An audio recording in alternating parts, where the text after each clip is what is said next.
আজকের দিনে precision medicine বা ব্যক্তিকেন্দ্রিক চিকিৎসা আসার ফলে হরমোন পজিটিভ ব্রেস্ট ক্যান্সারের চিকিৎসা আরও কার্যকরী হয়েছে।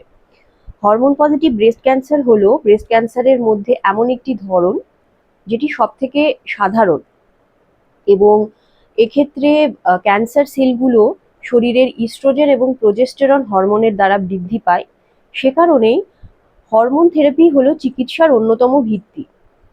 তবে সময়ের সাথে সাথে হরমোন থেরাপি সবসময় কার্যকর নাও হতে পারে, সেখানেই গুরুত্বপূর্ণ ভূমিকা পালন করে টার্গেটেড থেরাপি। তো বর্তমানে বেশ কিছু targeted therapy hormone positive breast ক্যান্সারের ক্ষেত্রে ব্যবহৃত হয় হরমোন থেরাপির সঙ্গে, বা সেপারেটলিও ব্যবহার করা যেতে পারে। তো এটি কিভাবে কাজ করে? টার্গেটেড থেরাপি সাধারণত ক্যান্সার সেলগুলোর যে জৈবিক প্রক্রিয়া সেটার ওপর কাজ করে ক্যান্সার সেলগুলোর বৃদ্ধি নিয়ন্ত্রণ রাখতে সাহায্য করে।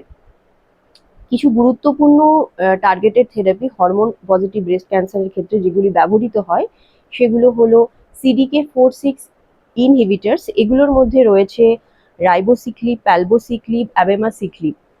এগুলো হরমোন পজিটিভ ব্রেস্ট ক্যান্সারের ক্ষেত্রে হরমোন থেরাপির সঙ্গে ব্যবহার করা হয়, এবং এটির ফলে রোগীর সামগ্রিক রোগ বৃদ্ধি নিয়ন্ত্রণ রাখতে সাহায্য করে, রোগ ফিরে আসার ঝুঁকি কমাতে সাহায্য করে।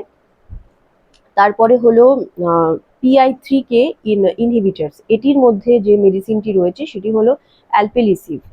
এটিও পার্টিকুলার এই PI3CK যে জিন সেটির মিউটেশন থাকলে, PIK3CA জিনে মিউটেশন থাকলে কিছু রোগীর ক্ষেত্রে এই ওষুধটি অনেক কার্যকরী হয়। তারপরে রয়েছে ATK ইনহিবিটার্স। এটির মধ্যে যে ওষুধটি আছে সেটি হলো ক্যাপিভাসার্টিভ। এটি পার্টিকুলারলি এটিকে যে পাথওয়ে, সেই পাথওয়ের যদি মিউটেশন থাকে সেক্ষেত্রে এই ওষুধটি হরমোন থেরাপির সঙ্গে ব্যবহার করা যেতে পারে। তাছাড়া রয়েছে mTOR ইনহিবিটর। এটির মধ্যে মেডিসিনটি রয়েছে ইভেরুলিমাস। অনেক ক্ষেত্রে হরমোন থেরাপি কার্যকরী না হলে এই ওষুধটি পার্টিকুলার কিছু রোগীর ক্ষেত্রে ব্যবহার করা যেতে পারে। তবে এটি খেয়াল রাখতে হবে এই মেডিসিনগুলো কিন্তু সব হরমোন পজিটিভ ব্রেস্ট ক্যান্সারের ক্ষেত্রে ব্যবহার করা যাবে না। এটি নির্ভর করে রোগটার স্টেজ, জিনগত পরীক্ষার ফলাফল, রোগীর সামগ্রিক শারীরিক অবস্থা, পূর্ববর্তী চিকিৎসা, এগুলো বিবেচনা করে একজন অনকোলজিস্ট এটা ডিসিশন নেন যে কোন ওষুধটা কোন রোগীর ক্ষেত্রে উপকারী। তো এটি খেয়াল রাখতে হবে যে সঠিক রোগীর জন্য সঠিক সময়ে সঠিক টার্গেটেড থেরাপি ব্যবহার করলে ক্যান্সার ফিরে আসার ঝুঁকি কমে যায়, রোগটি দীর্ঘদিন ধরে নিয়ন্ত্রণে রাখতে সাহায্য করা হয়, এবং সর্বোপরি রোগীর জীবনমান উন্নত রাখতে সাহায্য করে এই টার্গেটেড থেরাপি।